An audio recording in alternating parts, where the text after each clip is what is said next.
Ayos ba? Ayos ba ang music natin? 70s na 70s yung dating. Parang mga kabel bottom pa ako nung araw na yun, mga ganyan. Oo, di ba? Mga Cattleya notebook. Naalala mo yun? Cattleya o shoulder length na ano to, buhok, di ba? Oo, tapos yung cover ng mga notebook mo, yung mga The Beatles. Di ba? Naalala mo ba yun, Peter? Yung mga ganon, di ba? Ang cover ng notebook ko si Maria Leonora Teresa. Baka ngayon Maria Leonora Teresa Robredo na. Yeah.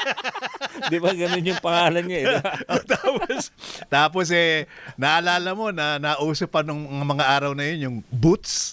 Oo. Di ba? Oo. At saka yung mga yung bell bottom na ano ba yun, pero yung plancha, yung 'di ba, yung flat na hindi yung normal na may piston. 'Di ba normally may piston tayo? May piston, pero noon ganun yung let go diba? Mga kabataan, yung piston na sa amin, yung piston na pinag-uusapan namin ni Kadani, hindi po drivers organization yun. Piston ng pantalon. Ganun. Tapos may Boston yung yung takong na sapatos. Talagang, diba, gusto mo naririnig? Lumalagatok talaga. Pag naglalakad ka Pati pare nahihinto sa pagmimisa eh. Naalala mo ba, Peter, yung mga Glenmore? Noong araw, yung kasikatan nun, di ba? Pero alalahanin din natin na marami pong nangyayari ngayon. Yes. My gosh, yung kinalakhan namin ni Danny na it's a slow news day. Hindi mo pwedeng sabihin yan ngayon sa dami ng mga nangyayari. Araw-araw Lagi na lang may bago Di ba? Developments. Mamaya yung pagpapatuloy ng Netflix series na ICC. Na marami nakatutok na yung live stream talagang mula 5:30 ng hapon dito local time. Ipaano natin, i-consult natin at ipapaliwanag natin mula sa ating butihing panauhin ng Pangulo po ng National Union of People's Lawyers or NUPL kung ano po ang inaasahang mangyayari mamaya sa resumption ng confirmation of charges laban kay Duterte sa ICC. Si Attorney Ephraim Cortez ang ating makakausap. Attorney, good morning po. Si Peter at Danny dito sa DZMM. Attorney. Hi, magandang umaga po, Peter and Danny. At magandang umaga po. Hi, good morning, sir. Via Hello? Zoom dapat. Via Zoom. Okay. Attorney, can you hear us clearly? Magandang umaga, Peter and Danny. Okay. Yes, I can hear you clearly. Magandang umaga sa inyo at sa ating mga tagapakinig. Yes, sir. Thank you very much for joining us. So, Attorney Cortez, medyo lumilinaw na after 2 days ng ICC confirmation of charges hearing, no? Medyo lumilinaw na sa amin, mga karaniwang tao, kung ano ang proseso. So, nagkaroon ng oras ang prosecution, etong mamaya, mga 5:30 yata ito, no? Hapon dito sa Maynila. 5:30 p.m. Ano po ang inaasahan? Ito na po ba yung turn ng defense to present their sides, evidences, etc.? Ito na yung pagkakataon ng depensa upang kontrahin yung ebidensya naman na pinakita ng prosecution. Dahil nga confirmation of hearing ito, ang pinakita ng prosecution ay kung merong reasonable ground to believe na kailangan ng litigation si Duterte. Ang magiging trust ng presentation ng evidence for the defense ay to dispute and to say na hindi naabot ng prosecution yung evidentiary threshold required for the proceedings to go to trial. Pero ano po yung evidentiary threshold na tinatawag? Meron po bang meron bang numero o percentage na magiging guideline kung indeed nalampasan yon ng mga evidence na mga pinresenta ng prosecution? Weigh yung evidence, hindi tinitignan Wala. ang kailangan i-prove ng prosecution. Hello? Yeah. Go ahead, please. Go ahead. Puto lang Sige, Attorney, ang kailangan i-prove ng prosecution kasi ay merong commit na murders at ang murders na yan ay constitutes crime against humanity at kailangan din i-prove nila na si Duterte ay personally liable for those crime, for the crime. So, titignan sa pangkalahatan, kumbaga hindi numeric, rather substantial and probative yung pagtingin sa value ng bawat ebidensya at titignan sa pangkabuuan. Sa ngayon kasi ay hindi pa nila pinuprove ang guilt or innocence ni Duterte, kundi ang posibilidad na magtutuloy sa trial yung kaso. Kaya insofar as the defense is concerned, ang kanyang trust would be to weaken, try to present proof na to weaken whatever evidence that the prosecution has already presented. Pero after 2 days ho ng presentation, yung recital of facts na ginawa ng prosecution, kasi sabi ho ni Associate Justice Antonio Carpio, mukhang overwhelming yung ebidensya. Doon sa assessment ninyo bilang kinatawan na rin ng National Union of People's Lawyers, NUPL, palagay nyo ba there is reason to believe na somehow pagkatapos tomorrow ng depensa naman, ay meron talagang malaking tsansa na mag-proceed na to sa full-blown trial? Sa tingin namin, sufficient na yung ebidensya na inilatag ng prosecution. Lalo na gaya ng sabi nila, although wala tayong kopya ng mga ebidensya na sinabit na nila sa court na yon, ang kanilang ebidensya ay base sa testimonies ng witnesses, testimonies ng insider witnesses, at public documents, at kasama dito mga public pronouncement ni Duterte at kanyang mga co-perpetrators. And these are, sa tingin ko, overwhelming or sufficient enough to prove not only the commission of a crime against humanity but also the complicity of Duterte in those crimes. Okay. Isa lang follow-up lang. Attorney, bukas ho, di ba siyempre magwa-wind up na itong confirmation of charges, no? Palagay nyo ho ba sa paglilitis na to, yung pre-trial no, na chamber na dumidinig nyo sa kaso, tingin nyo ho ba magkakaroon ng basis na maglabas ng warrant of arrest dun sa mga co-perpetrators? Yung natitira, di ba yung pinangalanan na sila dating Justice Secretary, Vitaliano Aguirre, si Senator Bongo, may tingin nyo ho ba posible na lumabas yun? Malaking possibility kasi kung na-observe nyo yung trial, nababanggit na sila. At may mga proof regarding public pronouncements, participation doon sa flow chart, sa structures. Kung sa confirmation of charges ay reasonable ground, mas mababa ang kinakailangang ebidensya para mag-issue ng warrant.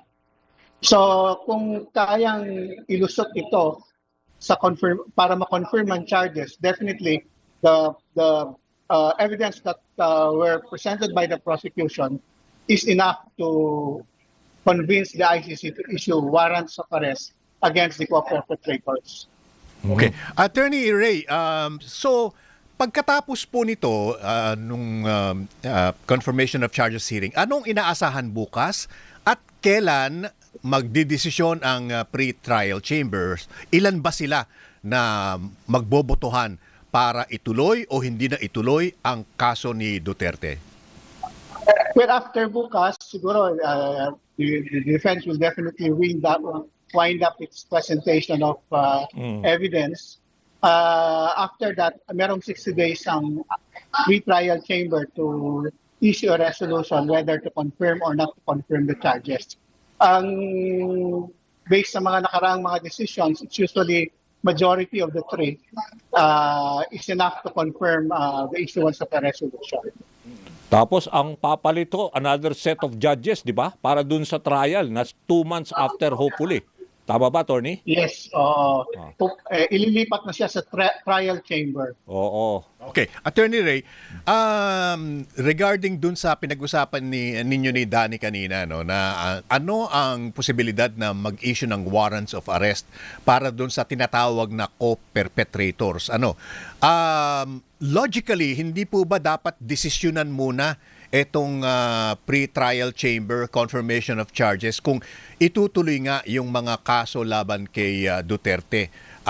Doesn't it make sense na desisyonan muna natin ito at saka na natin pag-usapan kung mag-i-issue ng warrants of arrest dun sa mga alleged co-perpetrators? Merong konting tawag dito, ibang nature ang process ng ICC, especially kasi special yung kanilang jurisdiction, na kung papansinin nyo ay yung issuance ng warrant of arrest can be made even prior to confirmation katulad ng ginawa kay Duterte. That's why sinasabi namin there's no reason, nothing will prevent the ICC to issue warrants of arrest against the core perpetrators kahit na hindi pa sila naihaharap. Ang mangyari lang dyan, warrants of arrest, magtutuloy lang yung kaso against them kapag nahuli sila. Kasi there are instances, I think, na kapag nag-surrender voluntarily ang kung sino man yung suspect, ay hindi naman nakadetain. They were allowed to go as long as they participate in the proceedings. Later na lang yung warrant of arrest. Kaya lang ito, necessary yung warrant of arrest at this time kasi the co-perpetrators are not submitting themselves to the jurisdiction of the court. At gaya ng sabi ko kanina, mas mababa ang evidentiary threshold ng sa pag-issue ng warrant kaysa doon sa confirmation of charges. Okay. Assuming ho, attorney, let's say for the sake of argument, biglang wala pang desisyon kunwari dun sa arrest warrant na ilalabas ng ICC, pero magpapass ho ng resolution naman dito sa Senado natin, prepared by the minority senators, na gusto nila mag-intervene ng mga local court na huwag payagan ang dalawang senador na at least dumaan sa proseso na maaresto o i-turn over ng ICC or ng Interpol sa ICC. Ano ho ba ang tingin nyo? May impact ho ba ito kung sakaling mag-pass nga na resolution? Or dapat ho yan, syempre, mayorya ang pipirma dyan, di ba? Walang impact whatever resolution, even if it approved by majority ng Senate or ng House. Oo. Kasi yung jurisdiction natin ICC na. ng mga courts sa Pilipinas is conferred by law. Ibig sabihin may law giving them jurisdiction for certain matters. Dito walang law or procedure that confers our court with jurisdiction to pass through the validity of a warrant of arrest issued by the ICC. Ang meron tayo ngayon ay extradition, that you have to go through a certain process, but that's extradition. Extradition does not cover ang sitwasyon ni na Duterte and others kasi ICC ito, which is a special mechanism and created under a treaty. So hindi magiging feasible 'yon. Let's walang jurisdiction ng court to take cognizance of any case. Maaring walang jurisdiction ng court, Attorney Ray, pero what if, kagaya nung tinanong ni Danny kanina, what if magkaroon ng, sabihin na natin, resolution sa Senado na whether the Senate is in session or not, they will continue to protect sina Bato and Bongo.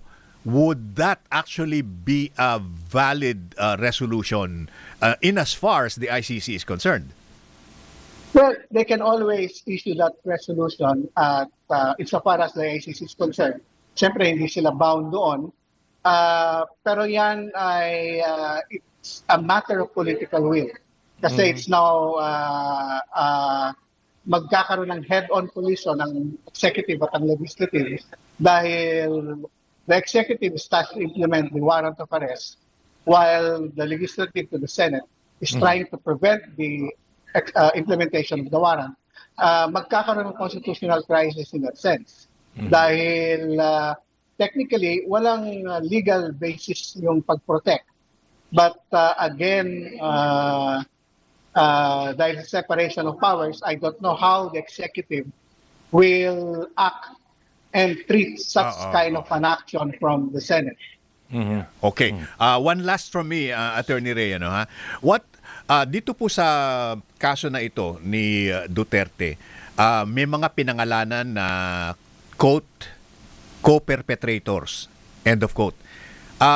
Palagay ba ninyo meron pang susunod na grupo na maaaring pangalanan at posibleng issuehan din ng warrant of arrest sa mga susunod pang linggo o buwan? Sa tingin ko tuloy-tuloy yung investigation as mag-unravel yung mga evidence. I think baka may mga susunod pa. So for now ho ba, nandun yung inyong associate di ba? Si Cristina Conti. Alam ko Opo. kasama niya yung mga victims nito mga EJK. Ano ho ba ang feedback so far? Alam ko na-interview rin yung mga ibang let's say mga biktima na nandoon, no? At may mga akusasyon nga na tumatanggap din daw sila ng financial assistance. Ano ho ba yung let's say moral, yung parang ibig sabihin, ano ba sila ngayon? In high spirits ho ba? Ano ho ba ang feedback ni Attorney Conti? Well, they are in high spirit kasi Ah. finally ay nagkakaroon na ng proceedings against Duterte. Ito yung talagang inaasahan nila na katarungan na makamit para sa kanilang kaanak.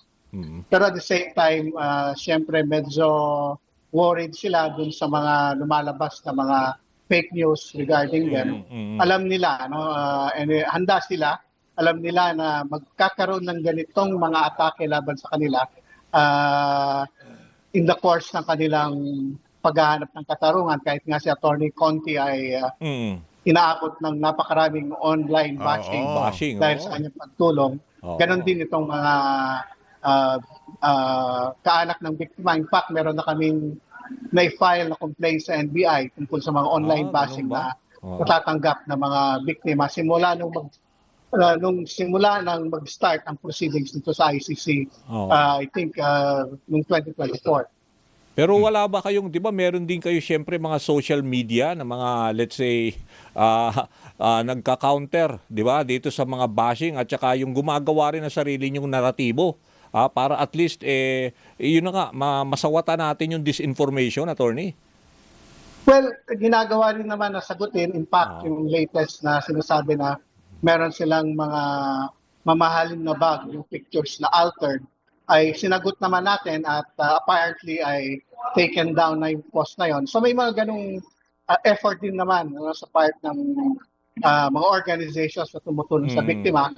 Tinatry namin as far as we can kung ano yung naitutulong namin pagdating sa pagsagot sa mga naratibo na yon.